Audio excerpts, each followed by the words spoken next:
Hello everyone, a very good morning to all of you.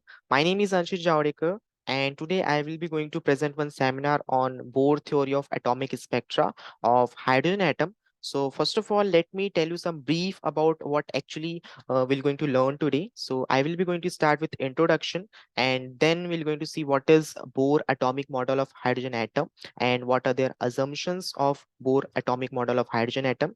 Then we're going to see postulates of Bohr atomic model, and there are three postulates for Bohr atomic model of hydrogen atom.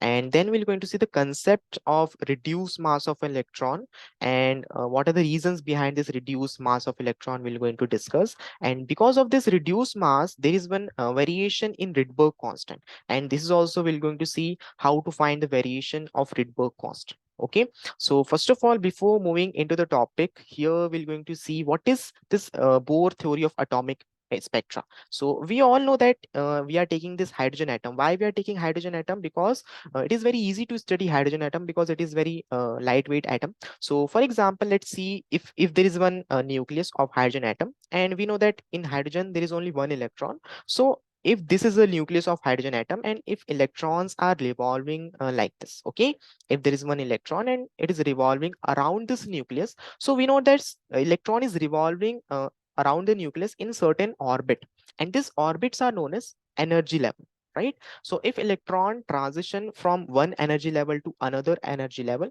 it will radiate energy, and we can easily find the energy radiated by the electron by just finding the difference between the two energy level.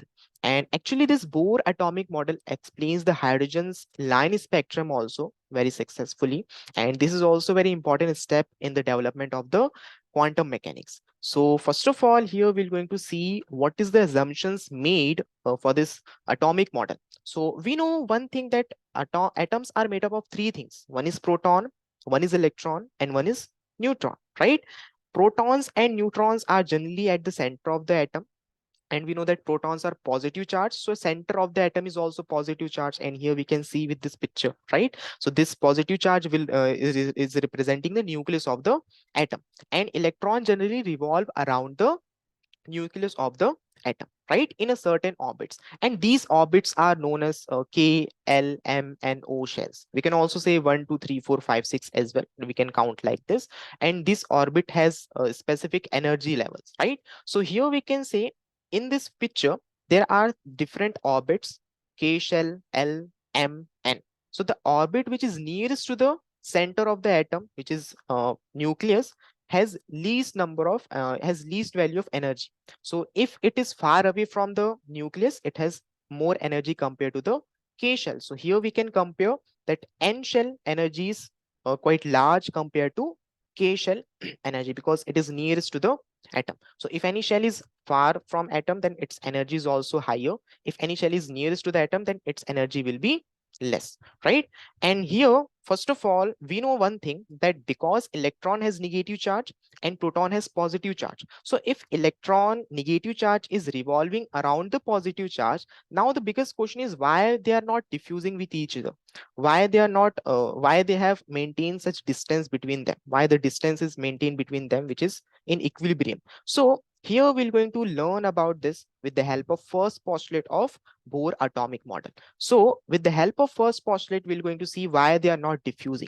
Actually, there is electrostatic attraction between electron and the proton, we can say nucleus of the atom. So here the proton is at the center of the atom, this one, and this is electron. So here we can say there is electrostatic attraction between proton positive charge and electron negative charge, which is equals to centripetal attraction also. So if I equate both the things here, so electrostatic attraction is equals to centripetal force, which means electrostatic attraction we can easily calculate by 1 upon 4 pi epsilon naught into charge to charge E square divided by distance between the positive and negative charge square, means R square. So here it will be equals to 1 upon 4 pi epsilon naught R square into Z E square. This is electrostatic attraction, and centripetal force will be equals to mv square by R, where m is mass of electron, v is velocity, and r is distance between the two charge. Now in this case, actually we are assuming that center is fixed, okay, and nucleus mass is infinite times compared to electron. This is one of the assumption. right? The mass of the nucleus is actually infinite times of the mass of the electron, and nucleus is fixed. Only electron is revolving around the nucleus. So here we are taking this centripetal force as mv square upon r, and then we are equating these two values. And after equating this two value, we got r. So here we can easily calculate the value of r, the distance between electron and the nucleus. R is equals to ze square upon 4 pi epsilon naught into mv square.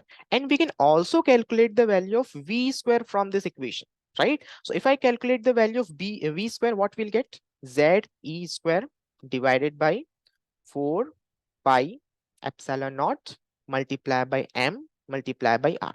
This will be the value of v square. We can easily calculate from the first postulate of Bohr atomic model. And why it is very important? Because we're going to take this value of v square in the third postulate. So I am just highlighting this v square. Let's say this is our equation number 1.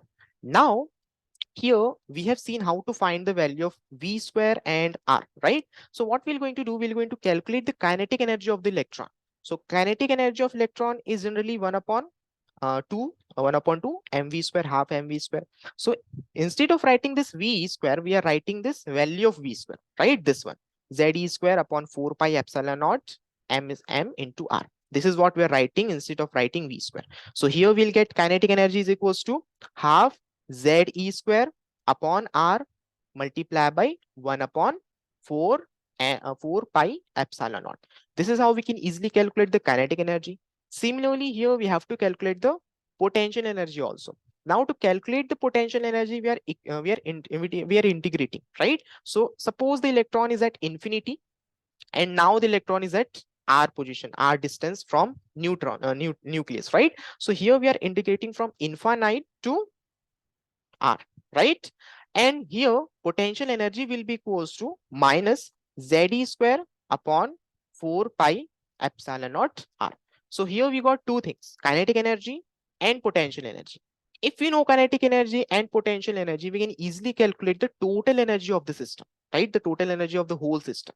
So total energy of the whole system will be equals to kinetic energy plus potential energy. If I add the two values, we'll get total energy, which is actually E, will be equals to minus 1 upon 4 pi epsilon naught ze square upon 2r. This is the value of the total energy of the whole system, right? Which is also very important. So let's say it is equation number 2, right? Now, this is all about first postulate of Bohr atomic model. Now we're going to see the second postulate of Bohr atomic model. Now, here we have seen the actual picture, right, of Bohr atomic model. So this is nucleus, and this is how electrons are revolving around the nucleus. Okay, let's say there are 3 orbits for this particular atom.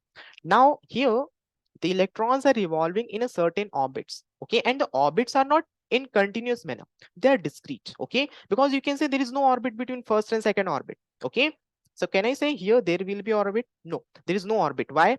Because the orbits are discrete, and here we can say the allowed orbit are called stationary orbit, in which the electrons are revolving. Okay, stationary means that they have particles in periodic motion, right? इसका मतलब ये नहीं कि उसमें जो electron है वो stationery है, वो मूव नहीं कर रहे हैं. Electrons are revolving here, but the electrons are in a periodic motion, right? And the energy of the system is constant. So here we can say जो भी allowed orbit होगी जिसमें electrons move कर रहा है, suppose ये nucleus है और ये first orbit है, इसमें अगर electron move कर रहा है, so here we can say that the total angular momentum it will be integral multiple of h upon 2 pi, and mathematically we can write mvr will be equals to nh upon 2 pi, right? So this is how we can say that the angular momentum होगा वो किसके equal होगा? h upon 2 pi की integral multiple के ऊपर depend होगा, right? Which is equals to n into h upon 2 pi, where n is quantum number, principal quantum number, h is Planck's constant, m is mass of electron, r is distance between electron and the nucleus, and the v is velocity of the electron. And from this equation also we can easily calculate the value of v.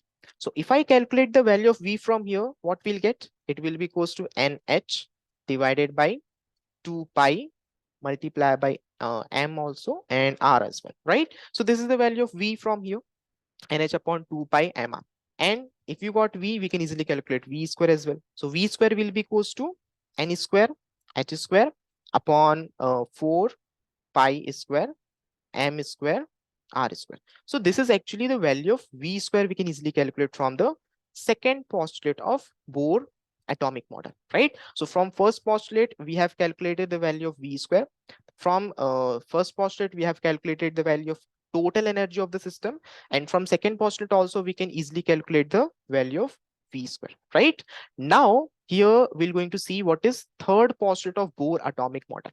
So as I told you previously as well, because here there are certain orbits, okay, and the orbit which is far away from the nucleus has a large energy, okay, the energy is maximum, and the orbit which is nearest to the nucleus which has least number of energy, right? So basically if we compare these two orbit, right, so basically here we can say this is electron, and if electron transits from higher energy level to lower energy level, it will liberate energy, and this energy will be equals to the difference between energy levels E1 and E2, right? So let's say E1 and E2 are the two energy levels here. E1 is initial and E2 is final energy state, okay? So if electron is transition from first energy level to second energy level, so we can say it will be equals to h mu, right, where mu is frequency of this energy, right? So here we can say E2 minus E1 will be equals to h mu.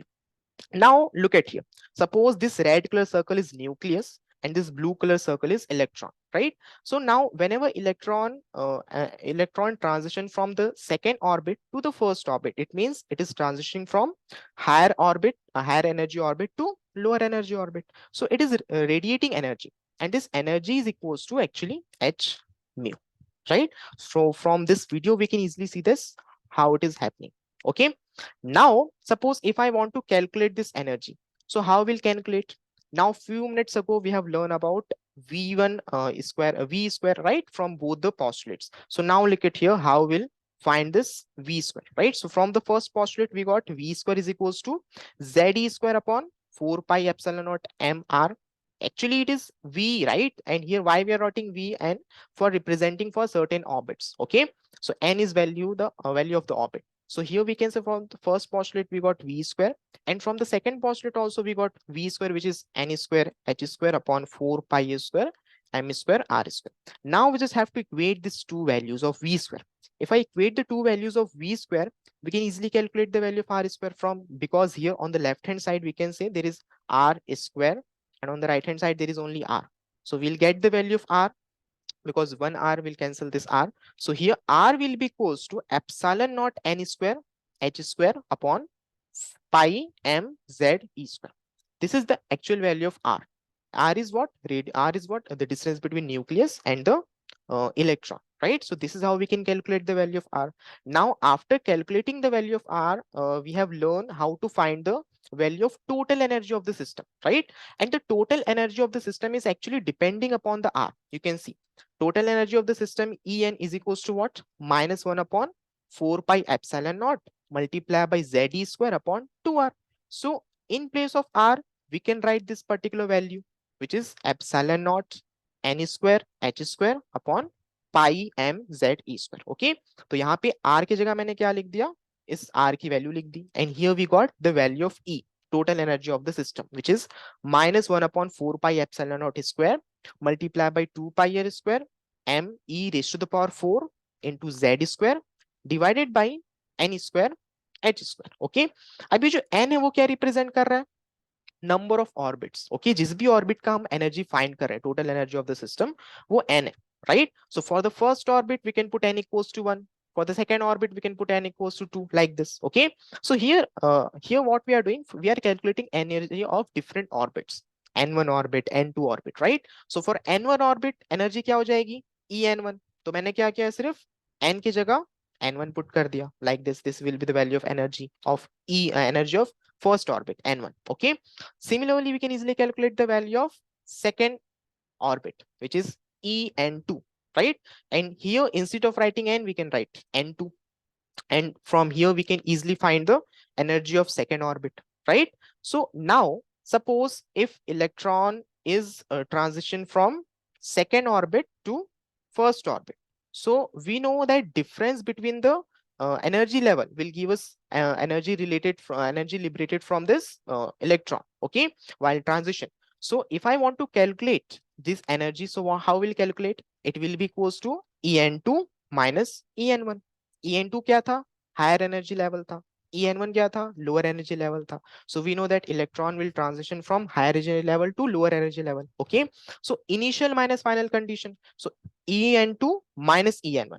If you calculate this, you will get this equation. Okay. En2 minus En1 will be equals to h mu, because we know that जो भी difference होता है वो H mu के equal होता है. And further h mu will be equals to 2 pi r square m Z square e raise to the power 4 divided by 4 pi epsilon naught whole square multiply by h square multiply by 1 upon n1 square minus 1 upon n2 square, right? Now what we are doing here, we are just shifting this h to the right hand side. Okay, if I shift this h to the right hand side, because there is already h square in the denominator on the right hand side, so it will be h cube after shifting this h to the right hand side. So here we can say that frequency will be equals to 2 pi r square m z square e raised to the power 4 upon 4 pi epsilon naught square h cube multiply by 1 upon n1 square minus 1 upon n2 square, right?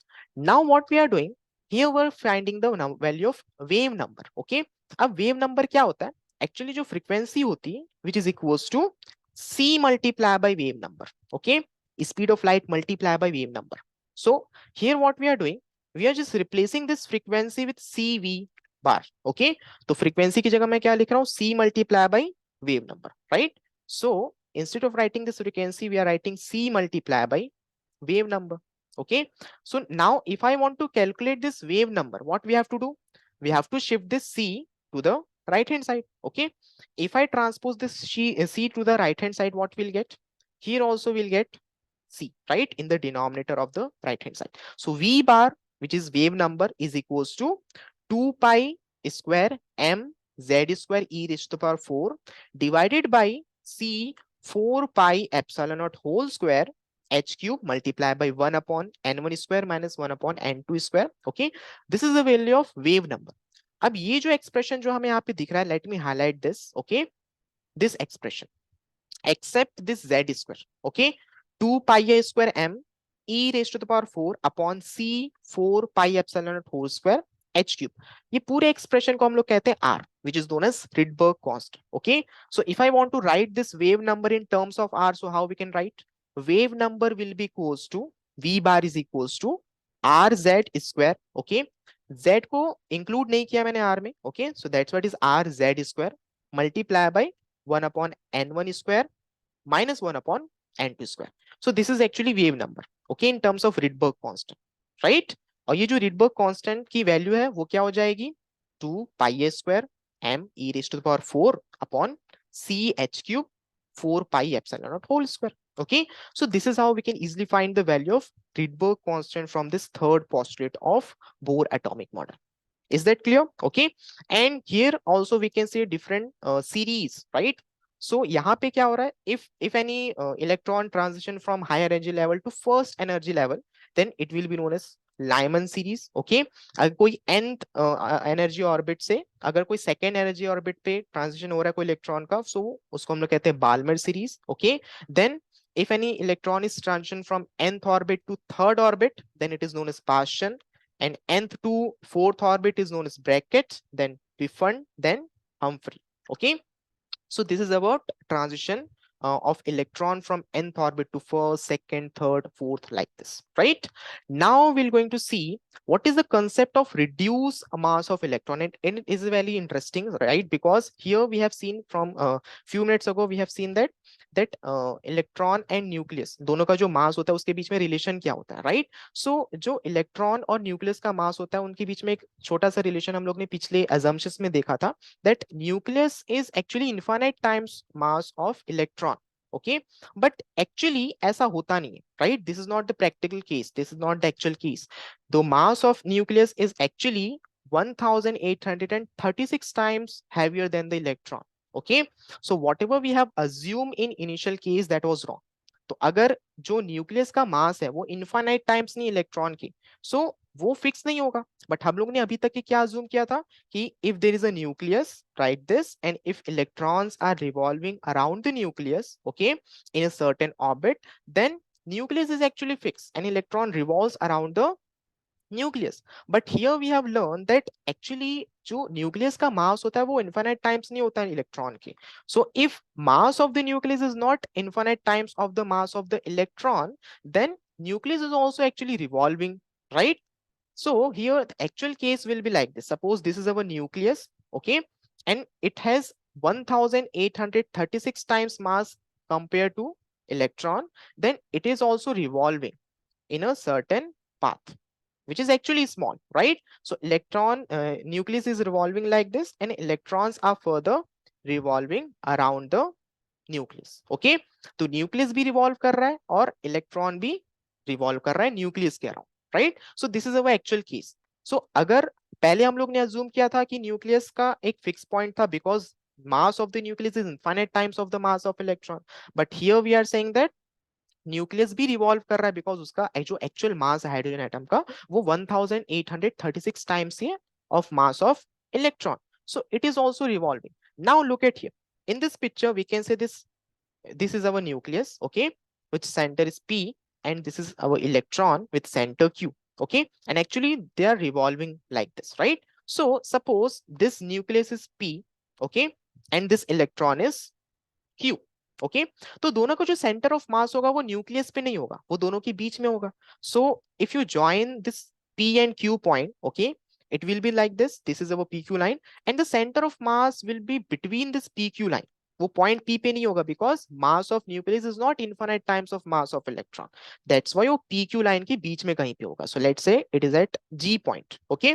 सो यहाँ पे हम लोग ने क्या देखा कि there is one nucleus with center P, there is one electron with center Q, and जो mass होगा center of mass वो PQ line के बीच पे कहीं पे होगा at point G, okay, which is not at the center of the nucleus. Now this center of mass is actually at A1 distance from the nucleus. nucleus है वो A1 distance पे है और जो electron था उससे वो A2 distance पे, right? So with the help of center of mass relation we can easily find that mass of nucleus multiply by A1 distance is equals to mass of electron multiply by A2 distance, right? And from this condition, we can actually find the value of A2. Okay, so here we'll get A2 will be equals to capital M, which is mass of nucleus, multiplied by A1, which is distance between nucleus and the center of mass, point G, divided by small m, which is mass of electron. So we'll get this value of A2. Okay, now what we have to do? Now look at here. We can say that A1 plus A2 is actually the value of A, which is distance between the nucleus and the electron. Okay, so now I am saying that A1 plus A2 is equals to A, right? So here we got A2 is equals to M A1 upon M, small m, and we got A1 is equals to A minus A2, right? So यहाँ पे मैंने क्या किया, A2 की जगह ये वाली value put कर दी, ठीक है, capital M A1 divide by small m. So actually A1 की वैल्यू क्या आ जाएगी, A minus capital M into A1 divided by small m, right?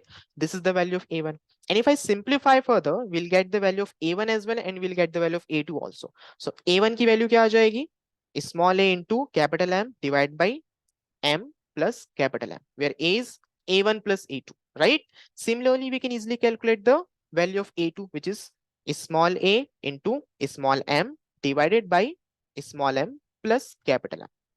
Okay, so here we got the distance between nucleus and the center of mass, and distance between electron and the center of mass, A1 and A2. ये दोनों value हमें मिल चुकी है.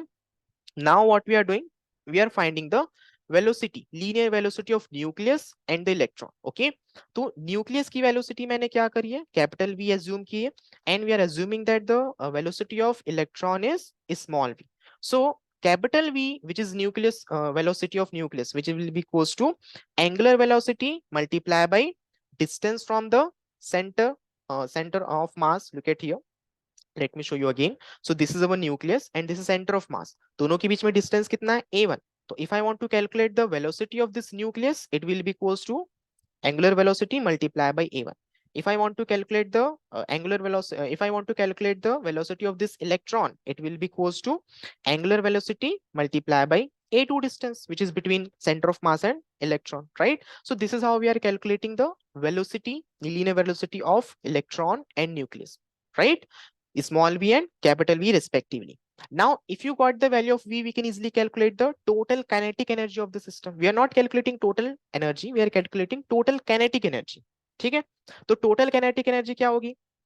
Kinetic energy of nucleus plus kinetic energy of electron. Okay, तो kinetic energy of nucleus क्या होगा? Half into mass of nucleus into mass of electron, mass of nucleus into velocity square of nucleus plus velocity square of electron into mass of electron into half. This is the value of total kinetic energy of the system, right? Now we just have to put the value of capital V and small v here, right? In place of capital V and small v, we are putting the value of this omega a square a1 and omega a2. After simplifying this, we'll get this result. Half capital M into small m divided by capital M plus m into omega square into a square. A is what? A1 plus A2. ठीक है? अब ये जो kinetic energy होती है, we know that kinetic energy is equals to half into mass multiplied by velocity square, right? So from this expression, we can say this part of the expression omega square A square. ये क्या होगा? Velocity square के equal होगा, right? Omega square A square will be equals to velocity. Okay, half की जगह हमें half भी दिख रहा है. So after comparing these two expression, we can say that this particular part, capital M into small m divided by capital M plus small m, this will be the mass of the system. Okay, जिसको हम लोग कहते हैं reduced mass of the system, right? So here we can say that this is our reduced mass of the system, and we can replace this reduced mass by m dash. So in the next step, you can see that this capital M into small m upon capital M plus small m will be replaced by m dash. So m dash is actually reduced mass of the system. तो यहाँ पे हम लोग को kinetic energy मिल गई total system की, which is half m dash omega square a square. Is that clear? Okay, जहाँ पे m dash की वैल्यू क्या आई थी? Capital M into small m divided by small m plus capital M. Small m is the mass of electron, capital M is the mass of nucleus. Okay, and we can also write this as m dash is equals to small m upon 1 plus small n upon capital M. अगर मैं इस equation को m से divide कर दूं numerator and denominator में capital m से, so we'll get this expression also. Okay, so small m upon 1 plus small m upon capital M, this is the value of reduce mass of electron. तो यहाँ पे हम लोग को clear हुआ कि रिड्यूस मास का कॉन्सेप्ट कहाँ से आया, बिकॉज पहले हम लोग ने अज्यूम किया था that nucleus mass of the nucleus is infinite times of the mass of electron, but if I calculate actually it is not the same condition, right? वो actual condition नहीं थी जहाँ पे nucleus of mass सिर्फ 1836 times था electron के मास से. So from that condition we are finding the reduced mass of the electron, right? And because of this reduced mass, there is a variation in Rydberg constant, right? So from third postulate we have learned few minutes ago, you have seen that जो R की value आई थी, Rydberg constant की value आई थी, वो क्या आई थी? 2 pi a square into m e raised to the power 4 divided by c h cube into 4 pi epsilon naught square, right? यहाँ पे मैं इनफाइनाइट क्यों लिख रहा हूँ R infinite? Because in this case जो हम R की वैल्यू कैलकुलेट कर रहे थे वो किस बेसिस पे कर रहे थे? Because we are assuming that mass of nucleus is infinite times of the mass of electron. That's why we are writing R infinite. Okay, जिसकी वैल्यू इतनी आई थी. But now we have learned that it is not infinite times, right? It is actually 1836 times only, right? So if I apply the mass of electron, reduced mass of the electron concept, right? तो यहाँ पे क्या होगा? जो m हम लोग ले रहे थे उसके जगह m dash लेना पड़ेगा, right? Instead of writing m, we have to write m dash. We have to introduce reduced mass of electron if I want to find the actual value of Rydberg constant. Okay, तो यहाँ पे मैंने actual value Rydberg constant की find करी rz. तो मैंने क्या किया? सिर्फ स्मॉल m की जगह m dash पुट कर दिया. Okay, so I am replacing the actual mass of electron by reduce mass of electron. Okay, अब जो रिड्यूस मास ऑफ इलेक्ट्रॉन की वैल्यू आई थी, let me show you again, वो क्या आई थी? Small m upon capital M divided by m plus m. तो वही value मैं यहाँ पे पुट करूंगा. Okay, so if I put the value of small m here, small m dash here, so what will get? rz की value क्या आ जाएगी?